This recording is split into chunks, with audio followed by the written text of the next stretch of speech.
Round 2 of the Australian Pulsar Racing Association took place at the tight and twisty Wakefield Park. 25 cars filled the pit area, proving once again this is a category that is truly on the rise. The bang for your buck affordable Pulsars put on a great show with a healthy grid size of the opening round in Sydney, and round 2 promised to deliver more of the same action. The man they're all chasing is Dimitri Agathos in his N15 Pulsar. He is the defending series champ, and he's looking to move into championship contention once again this weekend. I currently lead the championship after round 1, which is in a good position considering we're the defending champions. And also for round 2, we're looking for another consistent round to go with round 1. Also the first time we're running these new Toyo tyres, so we'll see how it goes. 3 races were scheduled for the weekend, but first we needed qualifying to sort out the grid. And it wasn't the defending champ who grabbed pole, rather it was Jay Robson who did so by smashing the qualifying lap record. It was pushed all the way with the top 5 cars all within 1 second of each other. Robson now had the perfect starting spot for race number 1. I just had qualifying, put on pole. Looking forward to the first race off the front row. Will be a little bit different. For first car race, so yeah, looking forward. So with Robson on pole, we were ready for the first race of the weekend. Unfortunately, it would take place without Gene Alexander, who missed the 1 minute board.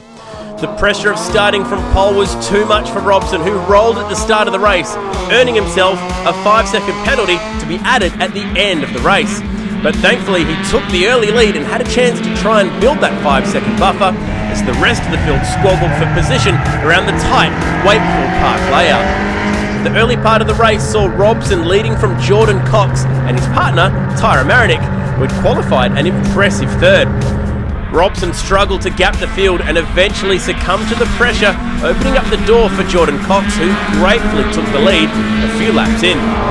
This left girlfriend and boyfriend to scrap for second.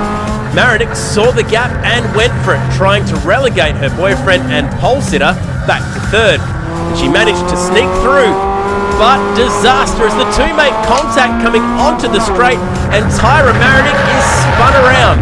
This will surely be an interesting debrief after the race, and one I'm sure the officials probably don't want to be a part of. Elsewhere, the experienced John Boston was pushing hard in his N14, his skill on display with this frantic wheelwork. Boston was in a ripper battle for the places inside the top 10 with Sean Ryan, Josh Heath, James Keane and Alex Lawrence.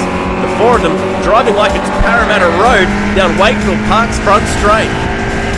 But in the end, nobody could catch Jordan Cox, who won by a comfortable 2 seconds, with Dimitri Agathos and Dan Smith placing 2nd and 3rd thanks to Robson's 5-second penalty. Race 2 would see Jordan Cox off pole position and Jay Robson off the back of the grid due to the contact in race 1 with his girlfriend Tyra Marinick.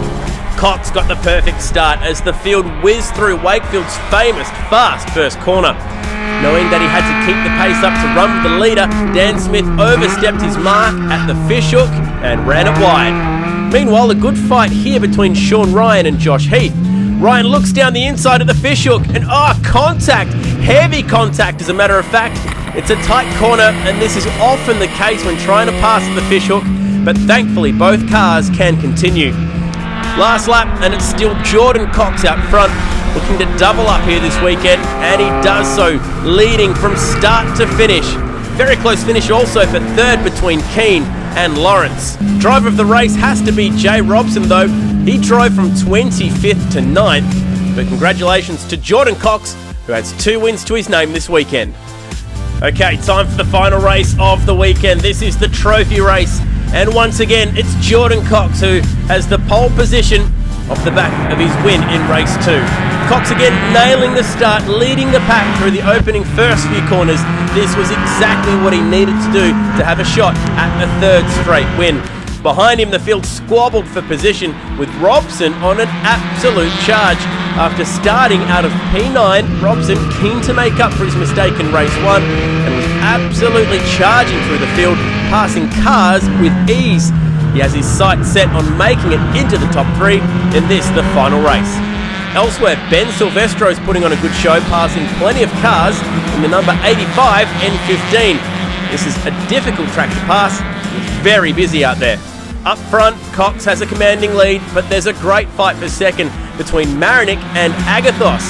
Marinick has done a good job this weekend fighting her way back after the contact in race 1, but it's Dimitri Agathos who would win this battle after some time.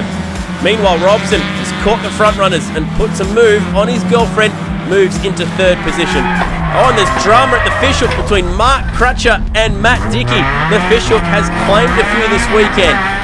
In the end, it was Jordan Cox getting the clean sweep of all 3 races this weekend, with a great display of cool driving up front, while Dimitri Agathos came home for second. The fast finishing Robson was third. He broke the race lap record on his way home, finishing ahead of Marinick. Congratulations though to Jordan Cox on his round win. We look forward to the next round of the Australian Pulsar Racing Association, which will once again bring us back to Wakefield Park on June 26. We'll see you there.